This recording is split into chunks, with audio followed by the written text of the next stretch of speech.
We're live now, Chair. Okay, thank you very much.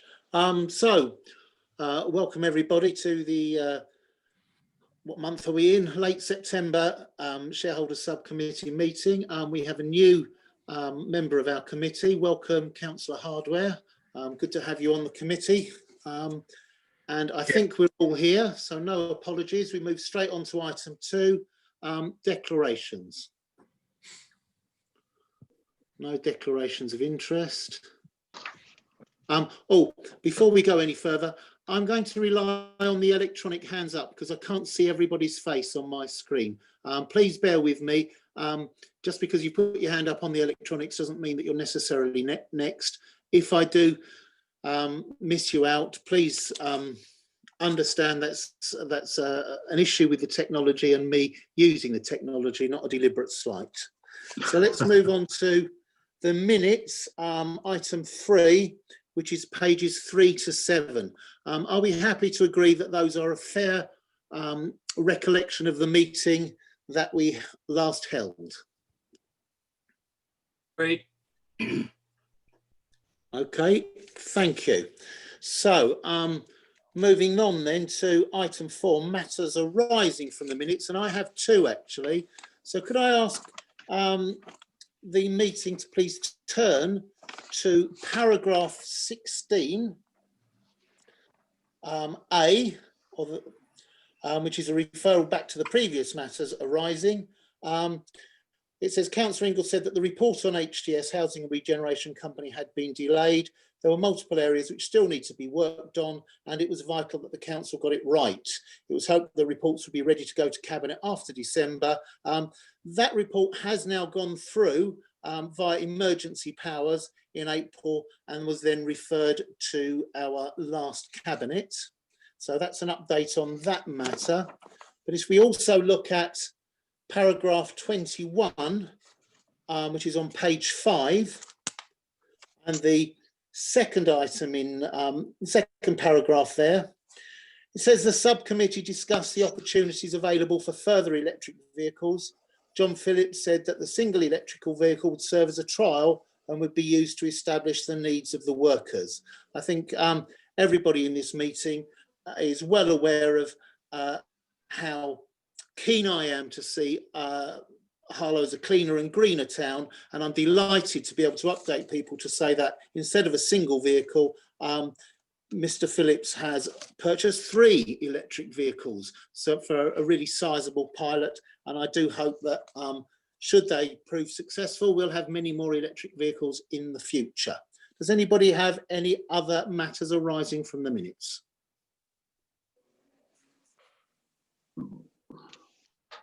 I can see no hands up, so thank you. We'll move on. Item 5, which is the subcommittee work plan on page 8. So I've got a hand up. Councillor Johnson. Thank you, Chair. Not on the specifics of the work plan, but we took a decision quite some time ago now that this meeting was going to meet every 6 months. Obviously, for reasons that are apparent to everyone, we've not met for almost a year. Do you feel, and does our committee feel, that returning to 6 monthly cycles is warranted, or do we need to look at that again, given the circumstances that we're in at the moment nationally? I'm not quite sure what your suggestion is there, Councillor Johnson. Are you suggesting we should meet more often, or? Yeah. I was asking how people would feel about whether there is any merit to meet more often than every 6 months, whether a return to quarterly meetings to allow us to catch up. There's a lot of stuff going on at the moment, and because of the response phase to COVID, as we've discussed in other committees, Chair, I wonder if there is a benefit to doing a quarterly review of the shareholder subcommittee going forward. Okay, well, thank you for the question. I would agree with Councillor Johnson there that it's understandable that we've had the hiatus during the period when, let's face it, everybody was too busy coping with the situation than to sit and talk about plans and things. But I think we've now, it's almost an obligation on us to look to the future and to start planning things in a bit more detail, which I think does require us to start having quarterly meetings. Because really, with a 6th monthly meeting, you can only look at what's happened. Whereas when you get back to a 3 monthly meeting, then you are, just about able to see it as a moving thing, that you're looking back, but also looking forward. Councillor Hardware, did you want to make a comment on that? I'm canvassing opinion here.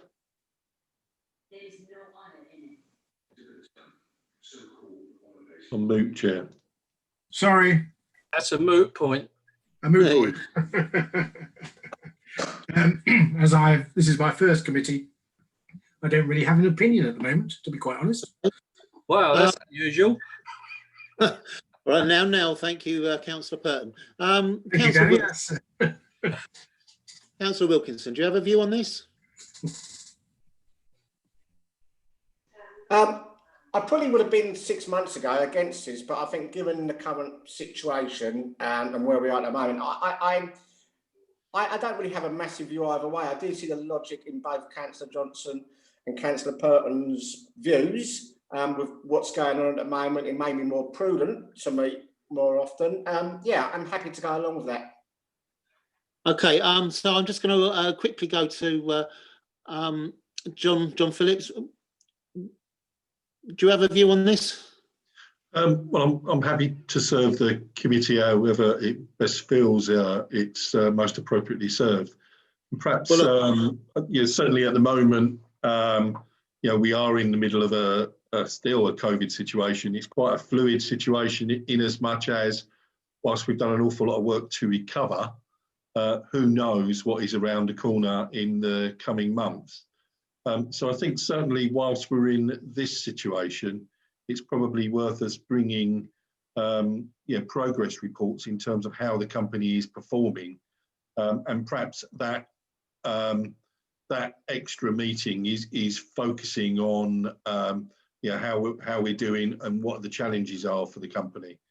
The proposition of a 6 monthly cycle was around an end of financial year. Sum up, how did you do last year and what are the objectives for the future year, with the half year being a bit of a measure around how we're doing on that. But I think certainly some feedback on challenges and how we're coping with an ever-moving situation as far as COVID is concerned, I think is a worthy measure.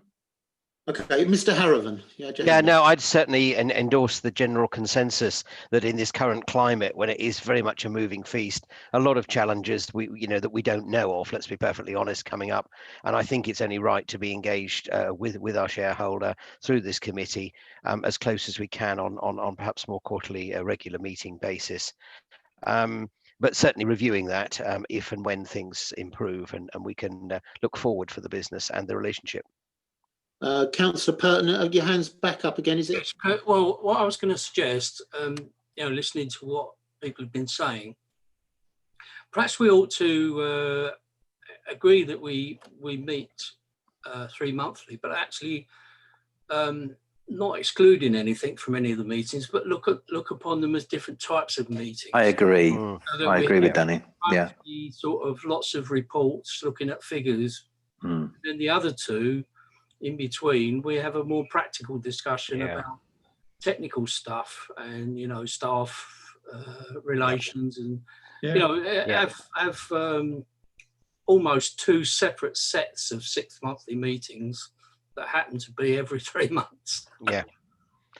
I suggest I was going to say what Danny said about the focus of the strategic group, and I think that the 2 extra meetings may be COVID related in terms of operations and performance, because I think, as the consensus indicates, the situation remains fluid and HTS Group Limited are continue to establish recovery. Yep. Okay, well, look, I think we've reached consensus on that, that we will have more regular meetings, having on a 3-month cycle.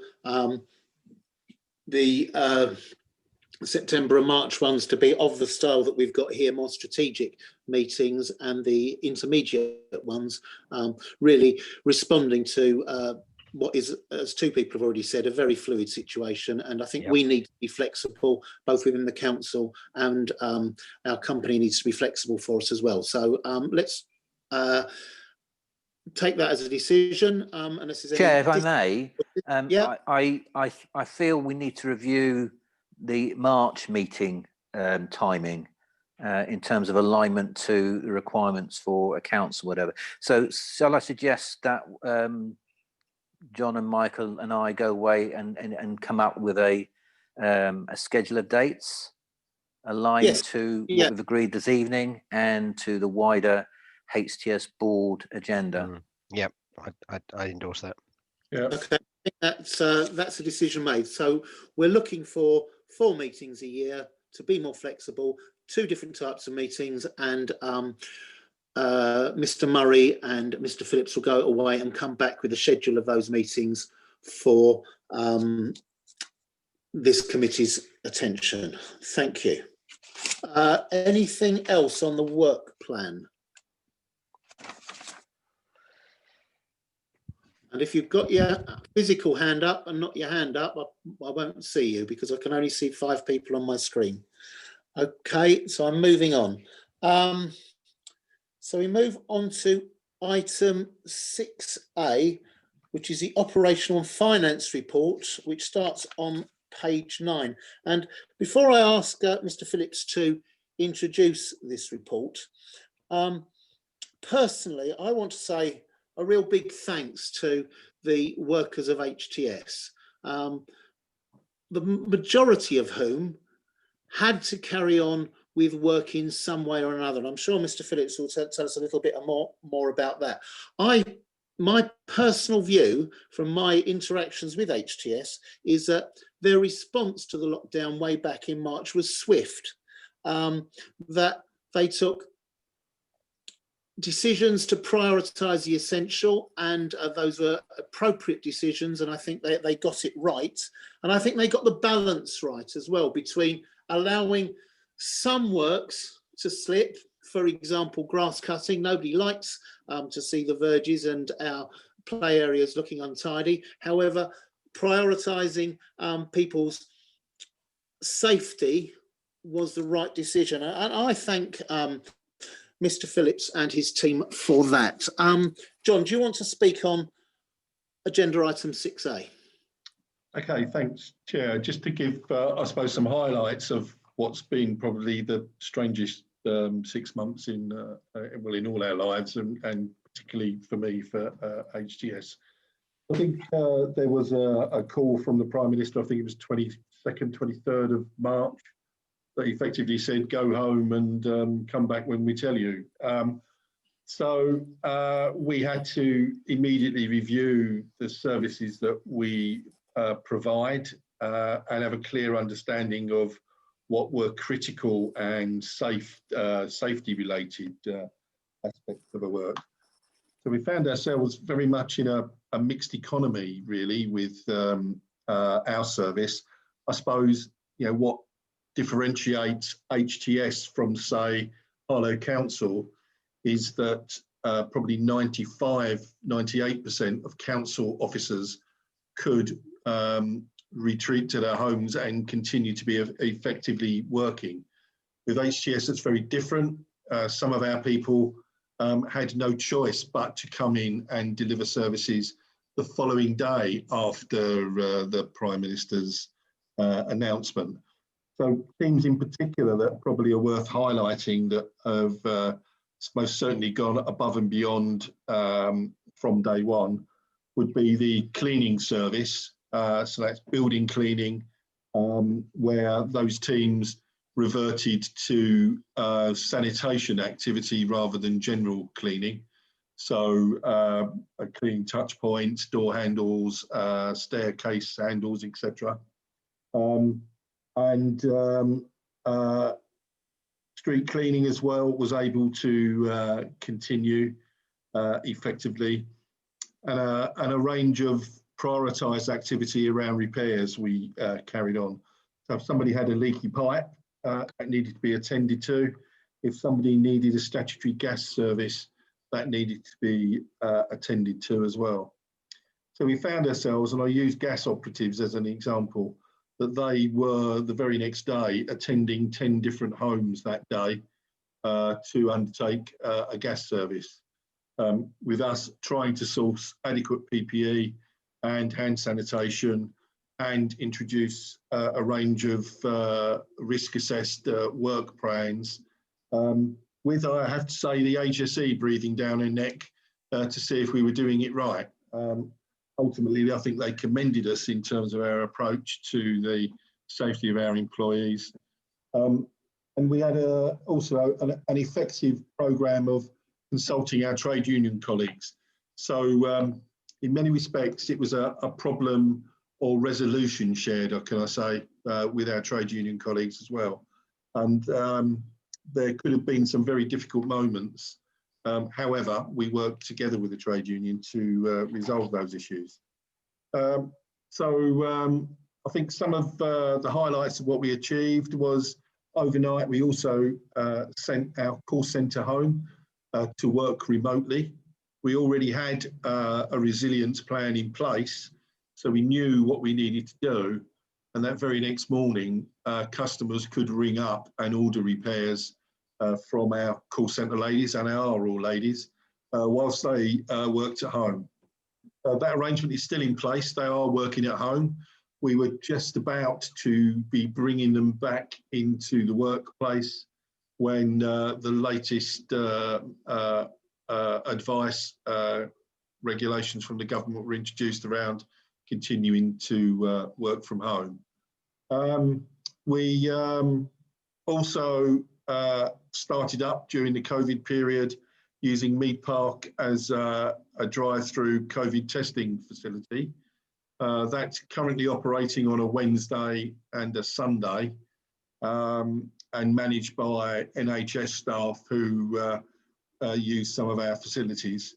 And I understand that they're reviewing that to perhaps use that on a 7-day-a-week basis. So that's been, I don't know, I'd say a feather in our cap really, to be able to help the NHS and help the local community with testing. So I think the first other key point to make is in terms of recovery, and the report refers to that. So this report doesn't include any metrics or KPIs. It's, I think, the change in stance is to keep it more strategic and to align with the way the council now report on performance and financial issues. But what I would say is that having inevitably dropped performance from April, May, June, certainly July recovery was clear, and indeed the August KPIs are every KPI is green other than 2 amber KPIs, which were both red in previous months. So a good level of quality service delivery being delivered, I believe. That's probably all I really need to say, but happy to take any questions. Oh, sorry, there's one other reference in paragraph 35. Of course, at the end of March, our financial accounts came to conclusion, and we undertook, or our external auditors undertook, an audit of both the group and P&E's accounts. And paragraph 35 outlines the outcome of that, where there are no qualifications on our accounts, and they provide a true and fair view of the state of the company's affairs. I just wanted to report that back to colleagues as well. Thank you, Mr. Phillips. I've got one hand up at the moment, Councillor Purton. Yes, thank you, Chair. Well, I just wanted to add my own appreciation to how HTS were able to respond to the situation. Not only, as you say, because of the willingness of the employees to be flexible, but also the other necessary part of the equation is to have management that are well organised and have already in place fallback schemes. You can't suddenly invent things. You have to have thought them out in advance. Also, if I recall, you actually you were able to assist Veolia in some of their PPE when they had a problem, which again shows preparedness that they could be able to do that. But looking to the future, it's understandable, as John Phillips has explained, that one of the aspects of HTS work that couldn't be claimed to be emergency or absolutely essential was the open space work, grass cutting and other things. We've seen in the report reference to fallback on the tree maintenance. And also what isn't mentioned, but it was unfortunate from my point of view, was that we were ready to launch a new initiative that I'd worked on with John Phillips, the Green Ranger scheme. Yeah. We were going to do a pilot scheme in the spring, and of course that has had to be postponed. But I hope that we're going to pick that up as soon as possible, because I think it is important for developing our relationship with residents in regard to open spaces. Now, the other thing that's happened, which relates to this, is that I finally managed to persuade the person with the money to allow the recruitment of a new person in the post that was previously held by our old friend and comrade Darren Fasakali. We've now got a landscape officer, somebody who I wanted to have as a equivalent to the old parks manager type of role, rather than focusing, as other people do quite well, on the biodiversity.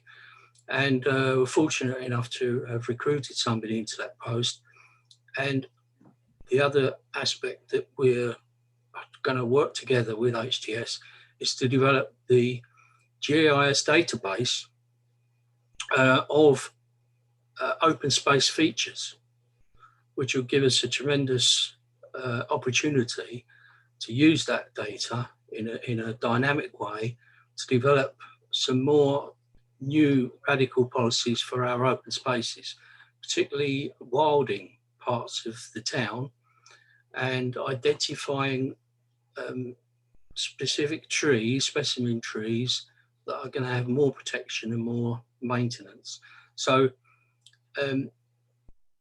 as well as looking back over a very problematic period, I think that we are going to be able to look forward to a new period where we're going to be doing new things that have had to be, unfortunately, be postponed, but now can be brought forward and rolled out in the new year. Thank you, Chair. Thank you, Councillor Pert. Now I've got a question, but I've noticed Councillor Johnson, you put your hand up. Thank you, Chair. I've got something I'd like to say and a couple of questions. So firstly, I think it's not often you and I agree on lots of things, but yes, I'd also like to join in thanking HTS for the work that they did over the period of the initial lockdown. And clearly, normally as an opposition member sat here, I would be querying some of the customer service issues, but it's totally understandable why some of the KPIs were missed during that period. And what's really great to see is actually the recovery that we're already seeing over the summer period in those KPIs. So well done to all involved. Thank you. I also think that the decisions taken on things like the red areas with trees, totally sensible and responsive. So good to see. The questions I have, first, a detailed question, and if the answer is not available tonight, perhaps it can be provided for me. Paragraph 21 talks about health and safety and the fact that we've been running across the summer with a zero air rating, and it was expected that August was going to provide a zero air rating as well. Did we achieve that? And that may just be about how your reporting period on some of these is stopping at July. but obviously we're now at the end of September, almost October. So it'd be nice to know that that has continued, particularly with regard to that one item. And then as Councillor Purton takes one eye towards the future, I'd do the same and say, with the potential of a second lockdown or a local lockdown coming, do you feel prepared that you can return to that emergency response mode and still keep things running and still keep your staff as protected as possible? And is there anything else as a major shareholder that we can do to help prepare for that eventuality should it arise? Thank you, Chair. Okay, thank you, Councillor Johnston. Mr. Phillips, do you want to answer those two questions? Yes, thank you, Chair. Yeah, August did go to 0 in terms of incident rate, and we're very pleased about that situation. In terms of a response around second lockdown, what as a team we've undertaken is really a review of what went well in the first lockdown, and what went less well. And what did we do about it? What can we do about it to make it go better? Yeah.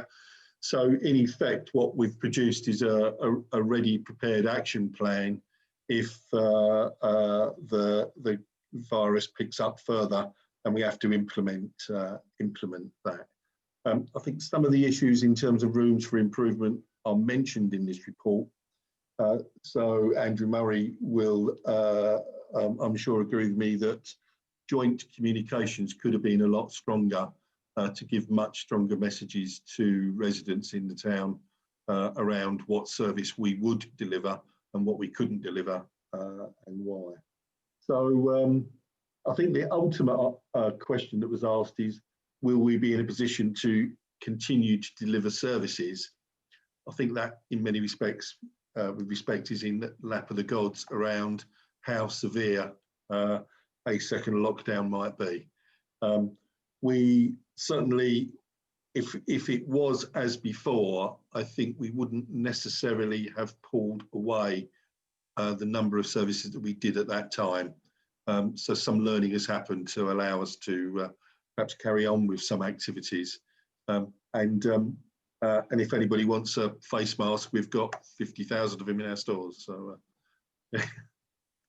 Well, they may be needed, and they may be that other services around the town may be calling upon you there, John. Thank you. I've got two hands up. I've got Andrew Murray and Councillor Davis, and I've got a question myself, but I'll wait. Mr. Murray. Yes, thank you, Chair. Just to add to John's balanced summary, members be aware that HTS Group Limited form part of the wider Member Recovery Working Group action plan. And so part of the initial work to reassure members is what would happen if there was a second or further set of lockdowns, concentrating on business continuity plans as well as more enhanced and more effective communication. And thinking through the requirement from this group to have more meetings, I would suggest we align the HTS Group strand for recovery reporting to the operation reports for COVID for all this group, and that'd be a nice couple of items for the extra meetings this year. Yeah, that makes sense. Thank you. Is there anything else, Mr. Murray, or shall I move on to Councillor Davis? No, that's fine, thanks. Councillor Davis. Thank you, Chair. I just wanted to tell you, I attended as a director of HTS and a councillor. I attended a meeting with John Phillips with a section of the workforce to ask them how they've coped with the situation, what we could have done better, or what we did do okay. And we got some good feedback from that. And I think the plan is to talk to other sections of HTS so we can make things better. Well, they were pretty good, but make things better in the future. Thank you, Chair. Thank you.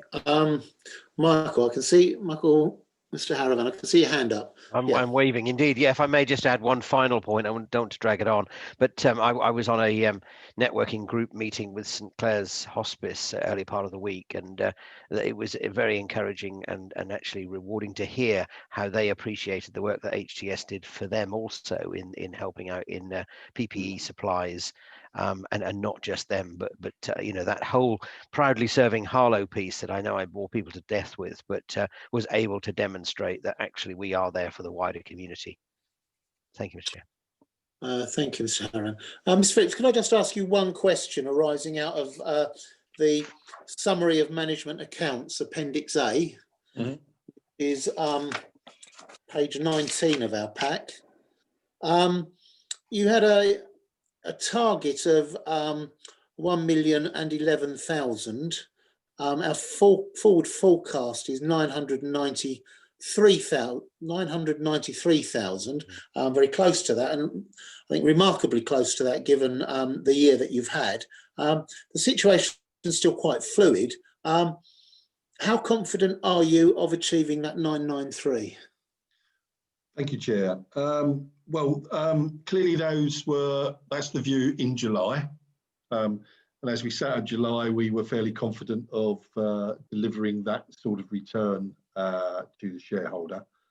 I think it's become apparent that there are some particular work streams in the capital programme that we are still struggling to deliver in earnest because of COVID restrictions that are in place.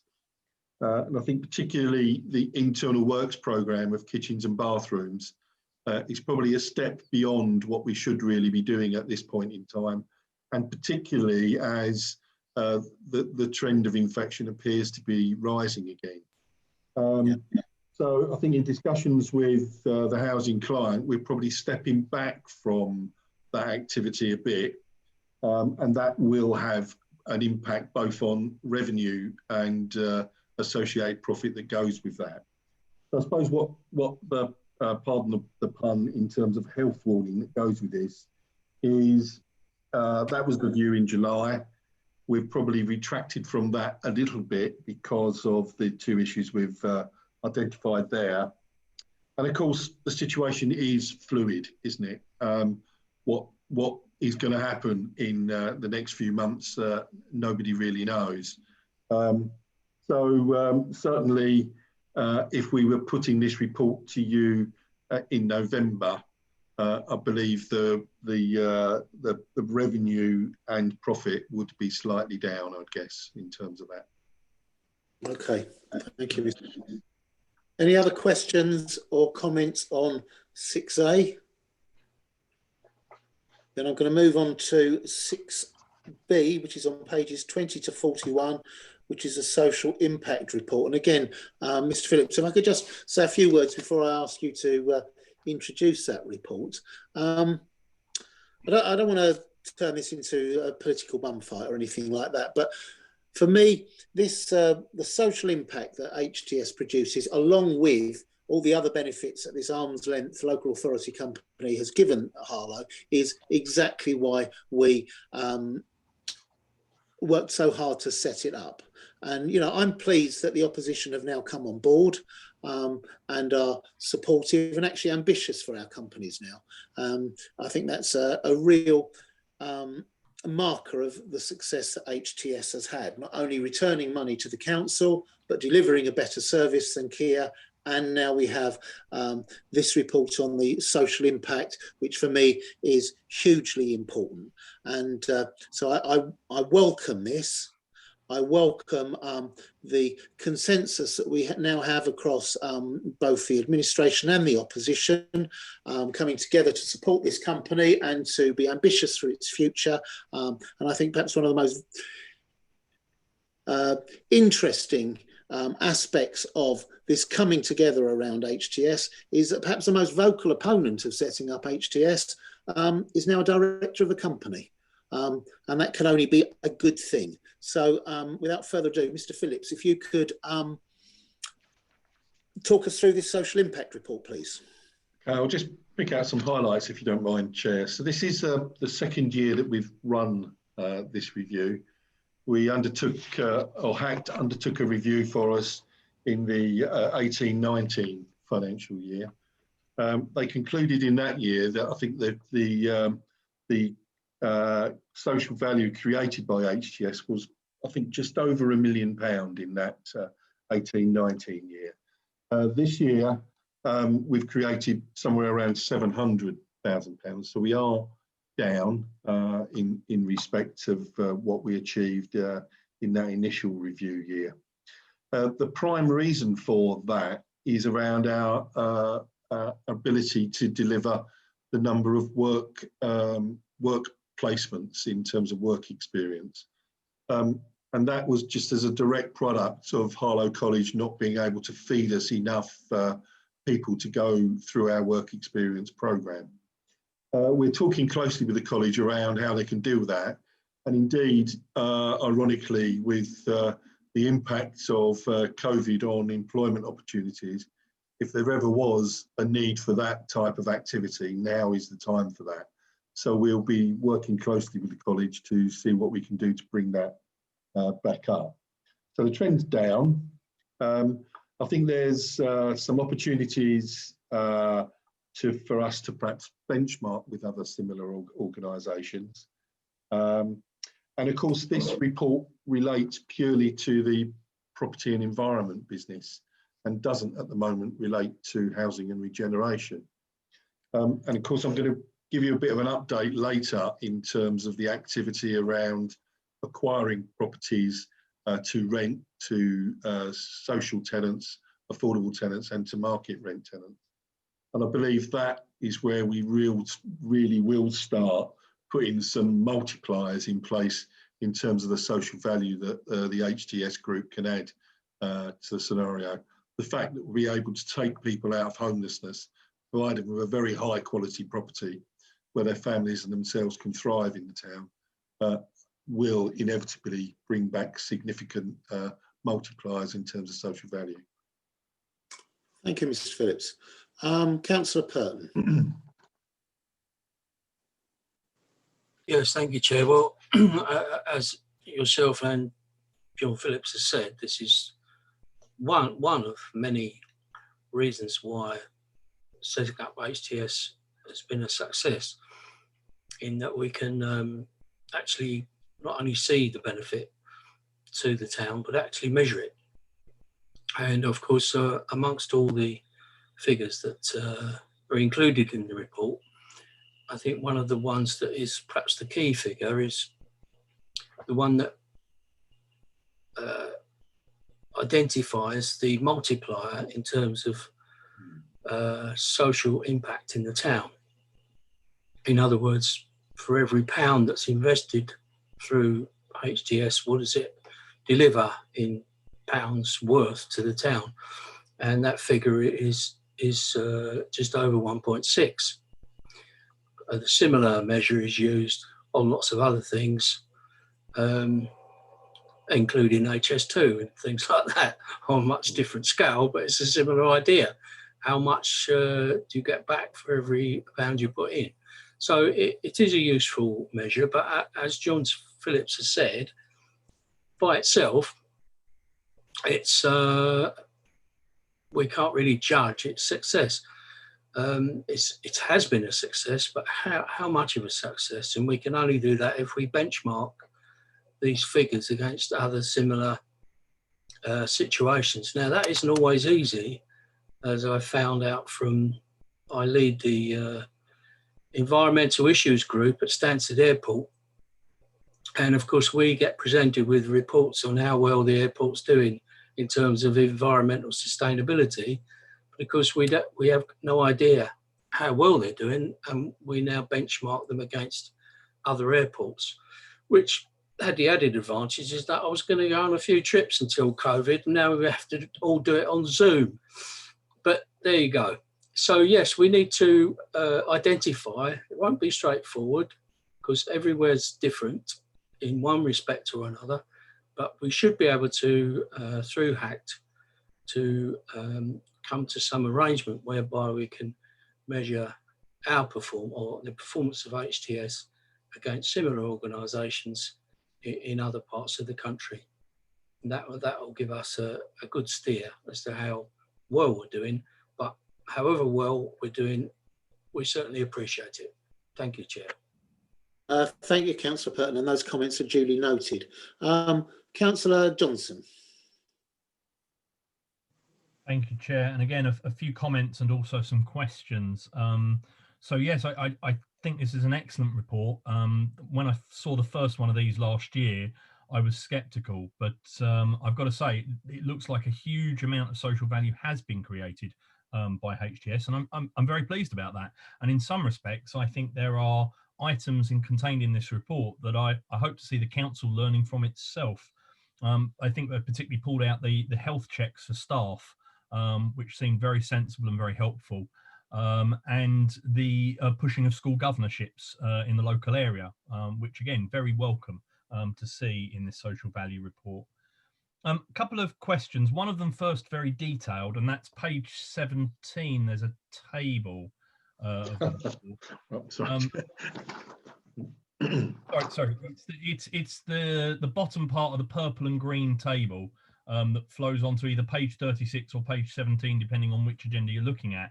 The first box there looks like it's either missing some words, or I just wondered what it was, or is apprenticeships just not being capitalized? It says apprenticeships assumed on level 3.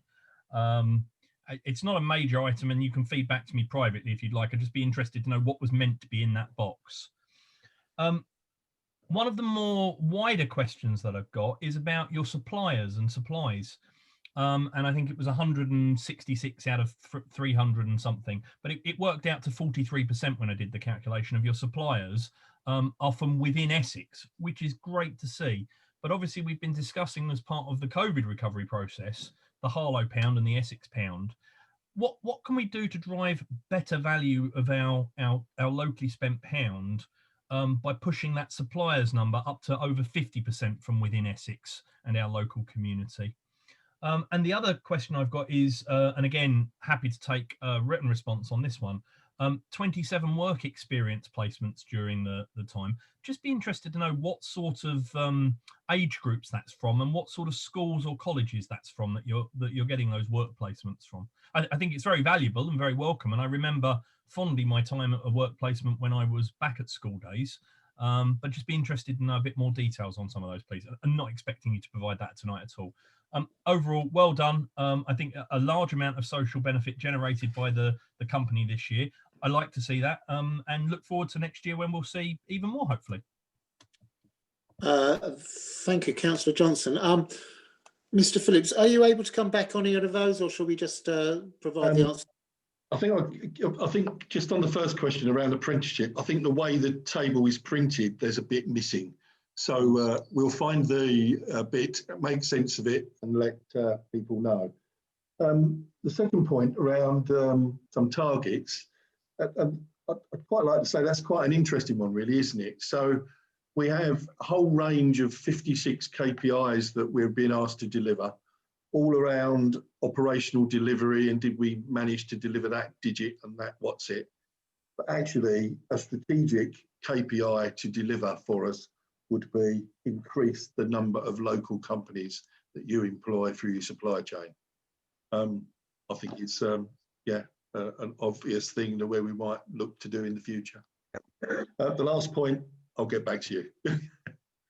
Okay, thank you, Mr. Phillips. I've got one more hand up, and that's Councillor Purton again.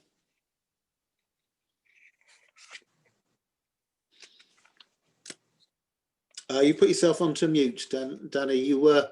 I support what Councillor Johnson was saying about increasing the local supply chain.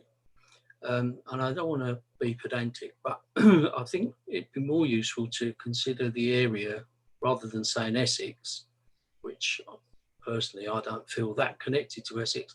What we are connected with is our local area that forms part of our proposed economic zone, which is roughly settled on the strategic housing area, which is, basically the Stork Valley down to Broxbourne and Epping, and that rough area, which we're hoping maybe who knows what might come out of local government reorganisation. Certainly we might end up with an authority that more closely represents the economic and social activity of this area, which would be a similar sort of pattern. So I think, yes, if we could improve our supply chains in that strategic economic zone, that would be great. Thank you, Chair.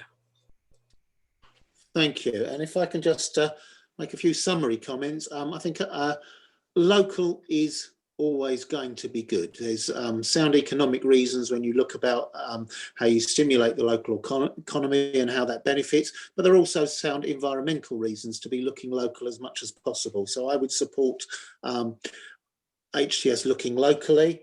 Ms. Phillips, could I ask you, because everybody said this, to pass on our thanks to your workers who stayed on and kept things going during the shutdown and beyond. I think those thanks are well earned, and I'd like to see those relayed from us, please. And unless anybody dissents, I suggest that item 6A and 6B are duly noted. Thank you. Right, let's move on to item 7, the best value update report, which is on pages 52 to 51. And I think we can move straight to questions on that. Has anybody got anything they want to say?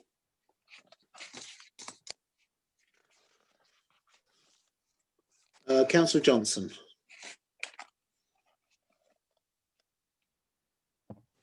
Thank you, Chair. Item 11, BVR Ref 11, which was the review and update of the statutory and regulatory policies. Deadline was initially 1st of December 2019. Current position or July 2020 position was it was in progress but will take some time, which I think we accepted back last year. But can we have a bit more detail, please, on when they are likely to be completed? Because I'm conscious if statutory and regulatory policies, if we fall down by not having one, I suggest the company could be in a great deal of trouble. So could we have an urgent resolution and a view of what the recovery trajectory on that is, please? Okay, thank you, Councillor Johnson. Mr. Phillips, can you answer that one for me? Yeah, I think, Chair, good progress has been made in terms of getting those details in place. And I'm quite happy to forward to members a schedule of our appropriate statutory policies and progress that's been made. Yeah, I think that would be very useful. In the absence of any other comments then, I have to quickly turn back. Are we happy to note recommendations A and B on agenda item 7? There being no dissenting voices, that's duly noted. Agenda item 8, which is pages 52 to 55. Councillor Wilkinson, do you want to say a few words on this, please? Yeah, thank you very much, Chair. I certainly would like to say a few words on this subject. Obviously, if people are aware, this is an initiative that I've been working on for a year or so, and I'd like to thank the officers for both the council and HTS for working with me on this initiative. Chair, I spoke about this once or twice before, and I think it's just important to say yet again, this is not going to replace more traditional methods of reporting repairs or reporting issues to the council and HTS. This is an additional way of reporting issues and repairs into. I think it's a really fantastic step forward, but it's just not about repairs. This is a way that people can go online, they can access their rent accounts, they can access their leaseholder accounts, and it's just, you know, I was really pleased to see on the 20th of August that this has gone live and is working really well in the early weeks.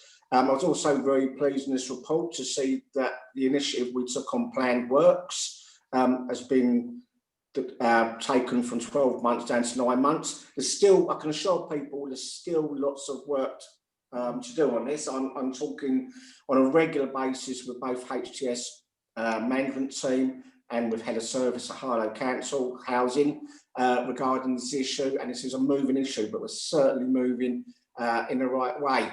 I just really think this is an important step forward for residents in this town, and I really welcome this report, Chair. Thank you, Councillor Wilkinson, and I'm going to echo your congratulations on moving the time for planned works from 12 months down to 9 months, 25% better. But I also agree that we should be looking to improve even further if we can and be more responsive. There being, yeah, Councillor Johnson. Thank you, Chair. Obviously agree. Anything that aids our tenants and aids them getting in touch with us and aids the feedback is brilliant. Item 9B says that the 128 registrations are despite no real advertising of the customer portal. But I don't read in the next steps about what we're going to do to advertise it that much. So is there a plan? What's the plan? And how are we going to go about advertising this successfully going forward? I think, unless I'm mistaken, I think the very next sentence says the council is considering capturing advertisement of the customer portal to all tenants. Mr.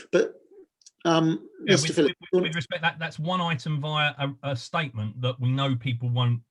One contact won't engage people. I'm talking about how are we going to engage with our tenants to get them to use it rather than just send them a letter. Okay, well, it's a good question, and it's actually, if I can add my question to that, because I was going to ask something similar. 128 registrations, well, it's a good start. I think both Councillor Johnson and myself really want to know that if we feel that this is successful and this is working, how do we roll it out in larger measure? But I'd like to also add a rider that we mustn't lose the traditional ways of people being able to telephone in. Not everybody is comfortable using online booking, and not everybody has access to broadband Wi-Fi. So, Mr. Phillips. I think, with respect, Chair, probably best to defer to Andrew for a lead on the response there. Hope you don't mind, Andrew. Of course. Mr. Murray. You're on mute, Andrew. As the report indicates, this was a soft launch through the repairs portal, aligned to other online initiatives for housing. I think the plan is to roll this out when we're confident that the protocols and business process between John's team and the housing team, and I think there's a bit more work that John's team need to do to support the council's ambitions going forward. And I think that's where I didn't want to put any dates on that because we're still going through COVID-19 recovery. So really the how is around revised business processes in terms of enhancing the current operational customer call centre. And don't forget, we're still in remote activities at the moment.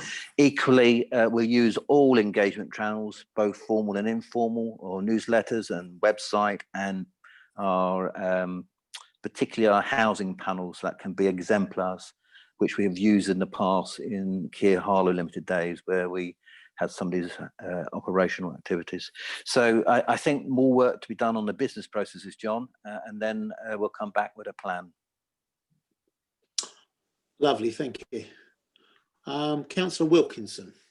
Yeah, just to come back, and actually I was going to echo certainly most of the points that Andrew Murray's just made. Obviously, there is plans to roll this out further. And also wanted to pick up on something that you said, Chair, and obviously I did say in my opening statement, I can assure residents of this town that the traditional methods of reporting issues will always continue. What this is about is giving people more options. People want to report issues, sometimes just by sitting on their settee. Sometimes they work on unsociable hours, so it's not always easy to contact the council during the working day. This gives them, again, more options. As we go forward, I can see more and more people certainly running. I can assure the rest of this committee that I certainly have ambitious plans to really roll this out as fast as possible. But Andrew's quite correct. We need to make sure that everything is in place and we have a proper plan before we roll it out and get into any kind of trouble. It's only been live for 4 weeks now, just over 4 weeks. And we've made a really good start. And I'm hoping by the time we have our next meeting, we'll dramatically see those numbers rise, people using it. Thank you, Chair. Thank you, Councillor Wilkinson. So, are we happy to note that progress in that in the report, agenda item 8? There being no dissenting voices, that's duly noted. Thank you. Now we come to agenda item 9, and I'm going to ask Ms. Criddle if you could stick Mr. Phillips into the waiting room while we talk about him behind his back. I'll just do that now. Won't be a moment.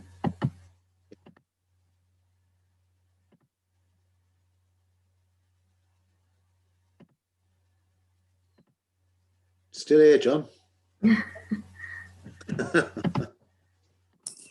You've got to physically walk next door, you know that. I think that's what I'm going to do. And I am joining the breakout. Yeah.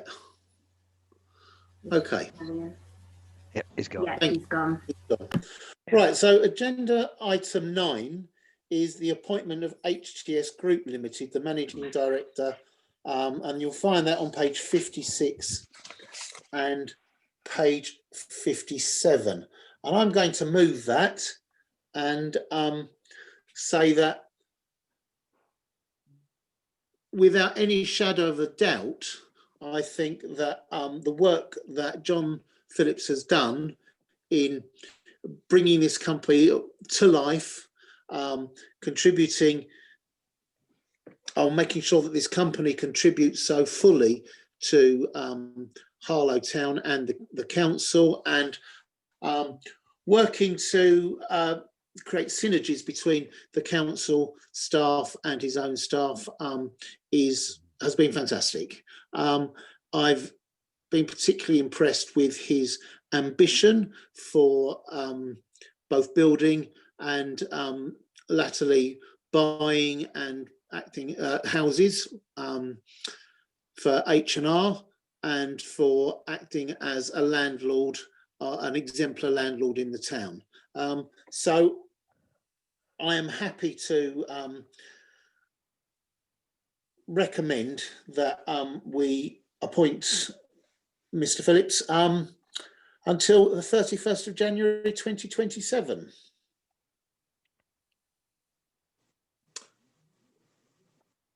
Councillor Johnson. Thank you, Chair.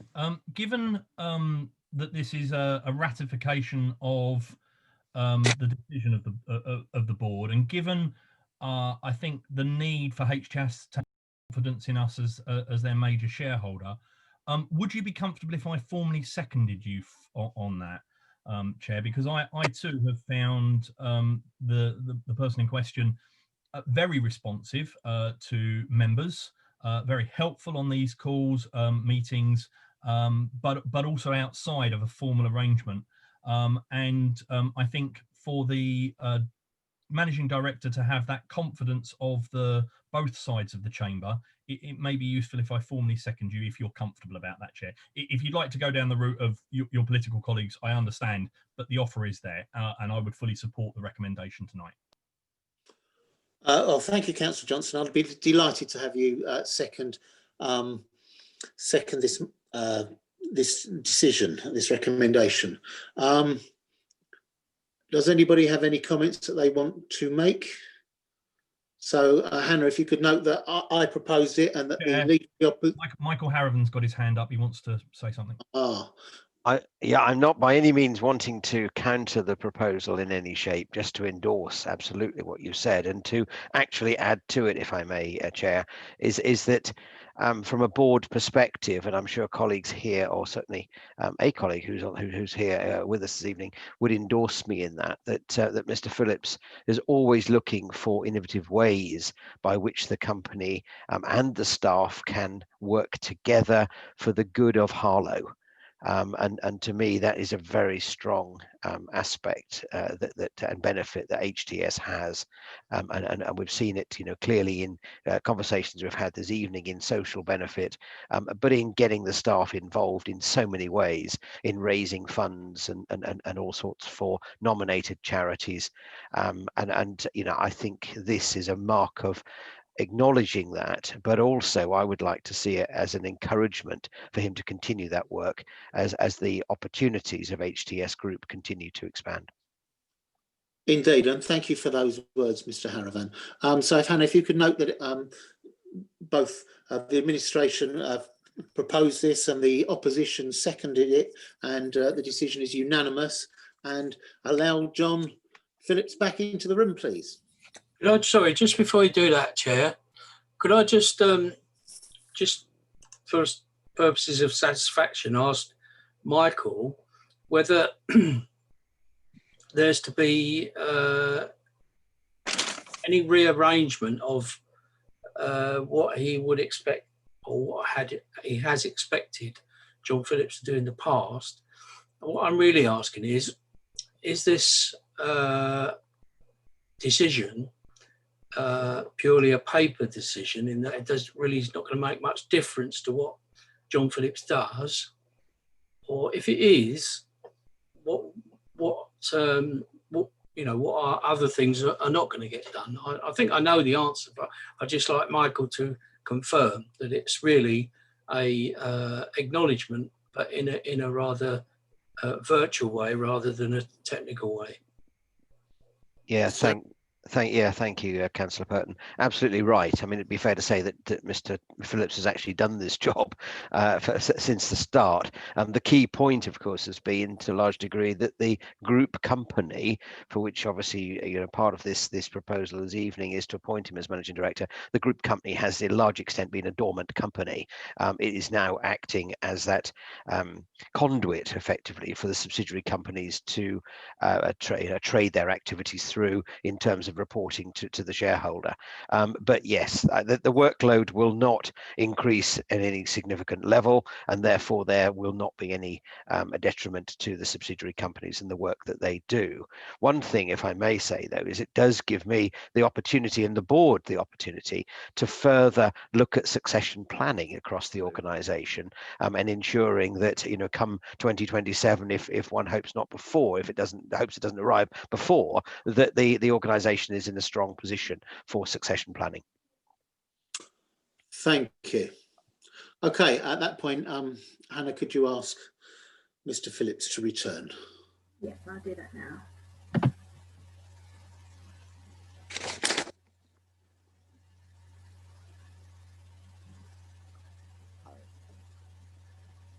Now, is he back in the room? Not quite yet. He has been asked to rejoin. The rooms will close automatically in 38 seconds, so. He's just got a flight of stairs to do, I think. This is all a new world for me.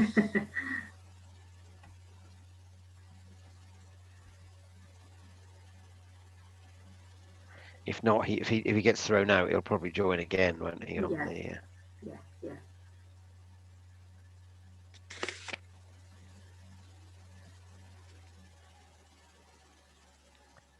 So the room will close in a few seconds.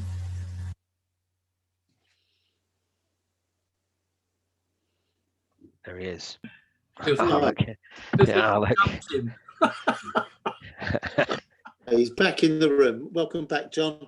I think you'll be pleased to know that we accepted recommendations A and B of agenda item 9, and it enjoyed unanimous cross-party support. So thank you for your work up to this point, and there's so much more to do in the future. Thank you for that. Let's move on to agenda item 10. These are referrals for Cabinet.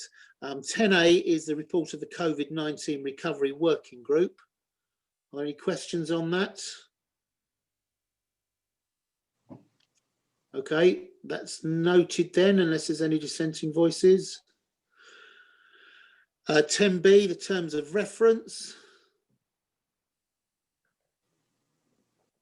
Noted. And 10C, the HTS Housing Regeneration Company Business Plan. I'm going to come to Mr. Phillips and Mr. Haravan to give us an update on progress there before we move on, please.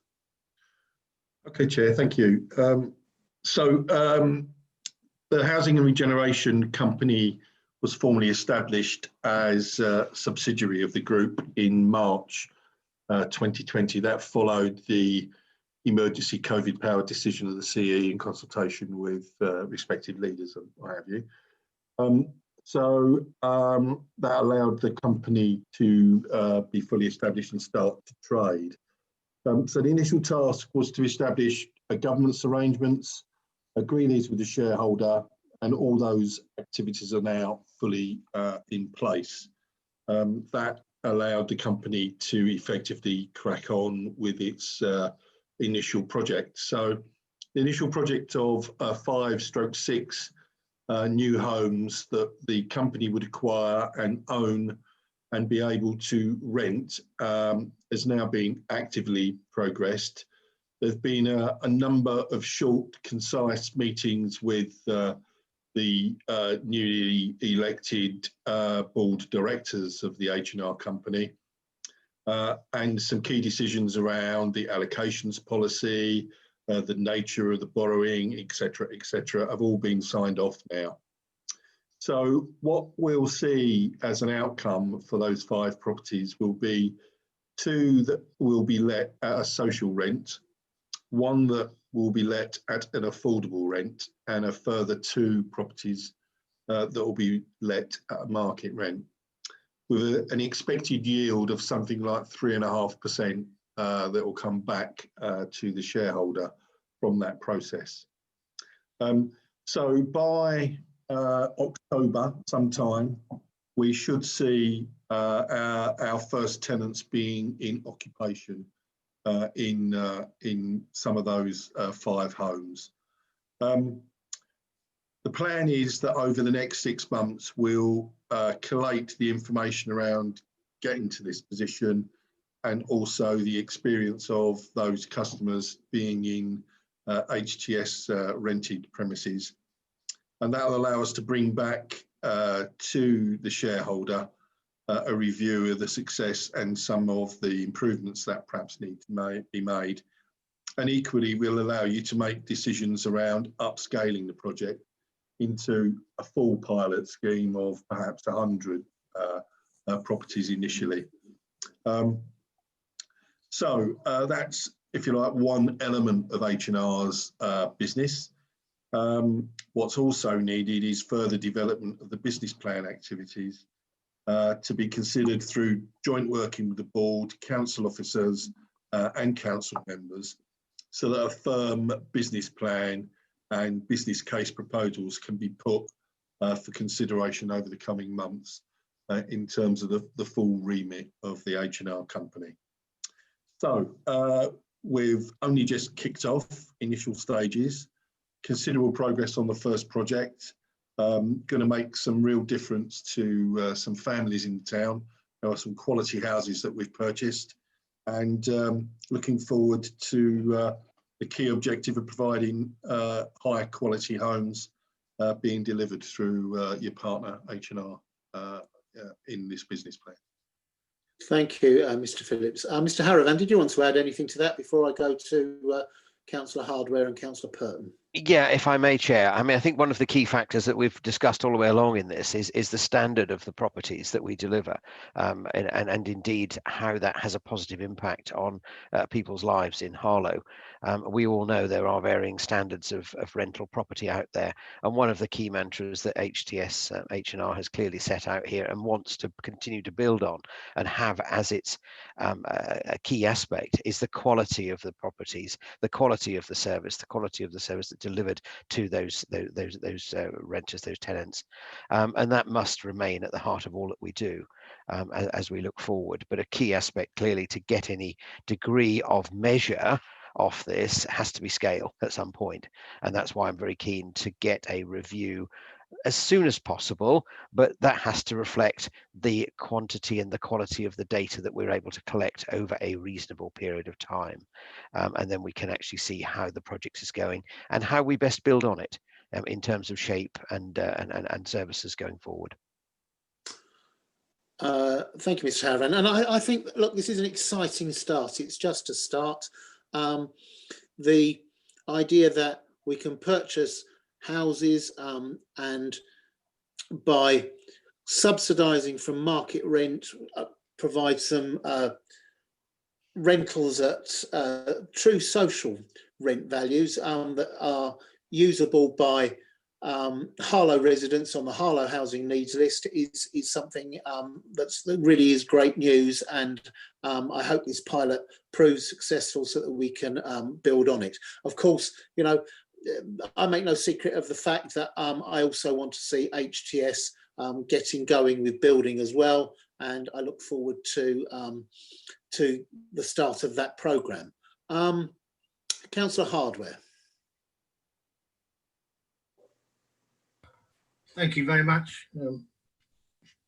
It's obviously my first meeting that so I have not been involved at all with the setting up of all this. And in fact, reading the papers was the first time I'd really looked in detail as to what was going on. So forgive me if some of the questions I ask have been discussed and raised previously. I'm sure you'll put me right if you have.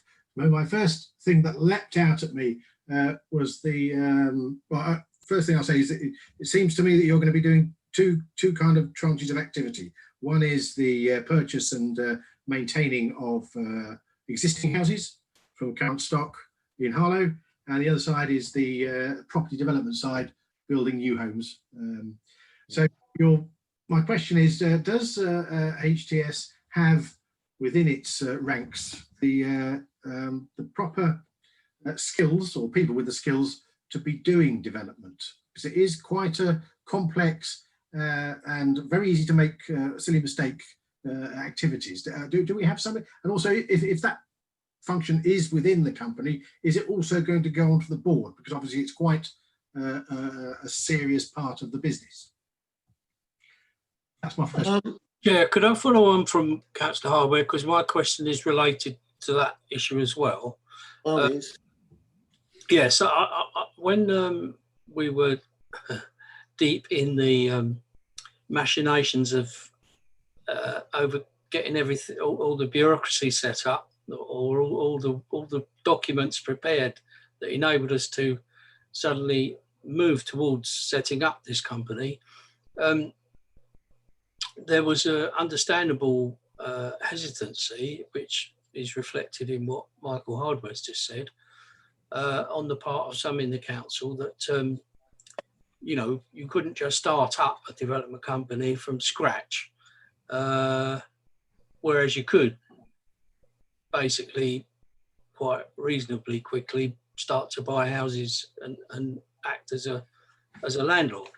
And I think we all accepted that, but there was varying degrees of enthusiasm as to how quickly we should move forward towards not only buying property, but actually building it. And that's what I want to encourage. But Councillor Hardware is quite right. You can't just say, well, let's start building houses. You've got to have the resources, the professional, skilled resources to be able to move towards those activities. And you can't just do it overnight. You can't invent people. So we'd already had some discussions in the lead up to setting up the company. And I would hope that we could return to those discussions now we've overcome the bureaucratic side of setting up the company, and start to develop a project plan for doing precisely what Councillor Hardware has questioned, and that is identifying what resources either could be provided in-house or could be provided through partnership with other companies that are specialised in housing development. And you know, as quickly as we can do that, I think there are sites coming forward from the council's own pipeline, which would be suitable should we be able to set ourselves up within a reasonable time. So okay. I would hope we could start those discussions and not try to rush them, but at least try to move forward at a reasonable speed. The other thing that I would like to put on the table as potentially something that HTS H&R would be qualified to do. It's something that I've discussed in the past with John Phillips and Michael, and that is to assist in the setting up of a consolidation centre for the Garden Town construction of the thousands of dwellings that are going to have to be provided over the next 10 to 15 years in this area, to ensure that the town doesn't suffer from the usual side effects of large-scale construction. What we've been moving towards recently is having a virtual consolidation centre. In other words, setting up an arrangement whereby the existing supply chains that exist in the town can be brought together in some form of virtual contract that could be used to supply the materials for the construction of these tens of thousands of homes. And I think that HTS is uniquely placed to be at the centre of organising that particular feature of going forward with the Garden Town. Certainly the Garden Town staff as they exist at the moment, I'm not decrying the enormous work they're doing, but I don't think they've got anybody that's involved in the construction industry background that HTS would be able to provide. So those are two things that I think we should try and move forward with as quickly as possible, with all due care and consideration, so that perhaps certainly by this time next year, we will have already started building homes and already setting up the virtual consolidation centre for other people who are building homes. Thank you, Councillor Purton. Mr. Phillips, do you want to come back on those? Yeah, certainly. Thank you, Councillor Hardware. I think just in terms of experience of HTS as an organisation, probably it lacks direct experience because this is a first opportunity for us in terms of developing that. But in terms of several of the people within the organisation, as individuals, they've all separately had significant experience in the world of property development and regeneration. So myself personally have had considerable experience in East and North London around high-rise demolition and regeneration of estates there, including housing development. So I think the question for us is, what's the scale? We are probably better as an organisation to walk before we can run. I think we have the skill set to be able to deploy the correct resources.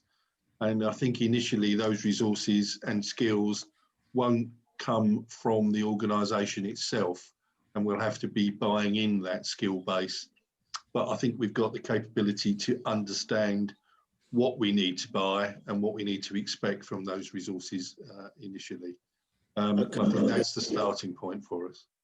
Thanks, Mr. Phillips. I'm going to come back to you in a second, Councillor Hardware. I've just been nervously watching my battery tick down faster than it seems to be charging. So we are just noting this report, but if you've got another question and it could be fairly brief, I'd appreciate that.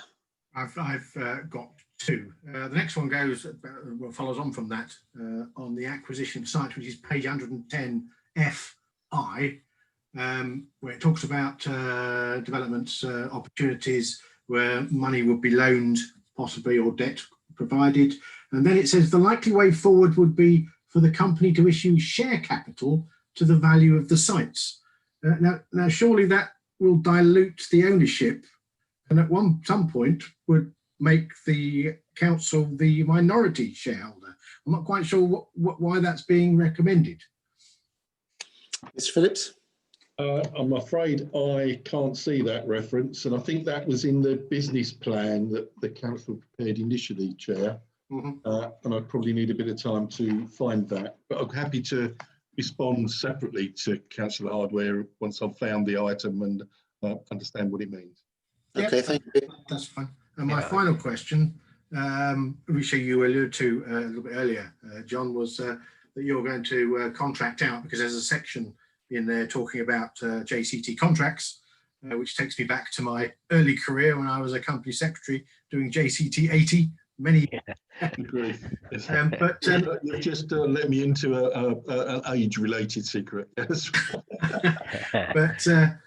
one thing I did note that when you are going to be contracting, and this goes back to the conversation earlier about social value, I see there is no mention of social value in your procurement policy.